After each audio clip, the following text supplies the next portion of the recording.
আসসালামু আলাইকুম, সবাইকে অনেক অনেক ধন্যবাদ। আশা করি সবাই ভালো আছেন। এই দেখেন, এটা কুয়েতের রাস্তাঘাটের অবস্থা কীরকম সুন্দর, বাংলাদেশ থেকে অনেক সুন্দর।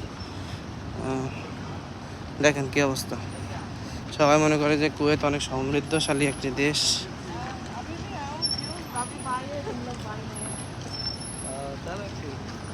দেখেন সবাই, অনেক সুন্দর রাস্তাঘাট। দেখেন কুয়েতের গোস্তের দোকান।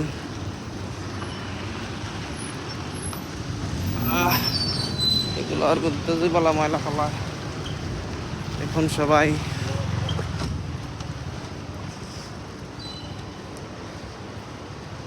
কি অবস্থা, এখন কি অবস্থা, বাংলাদেশের থেকে অবস্থা খারাপ।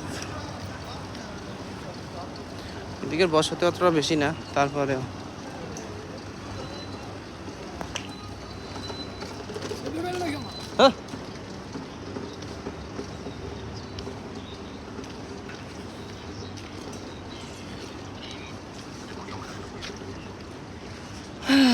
সব গ্লাস করা দোকান, কত সুন্দর।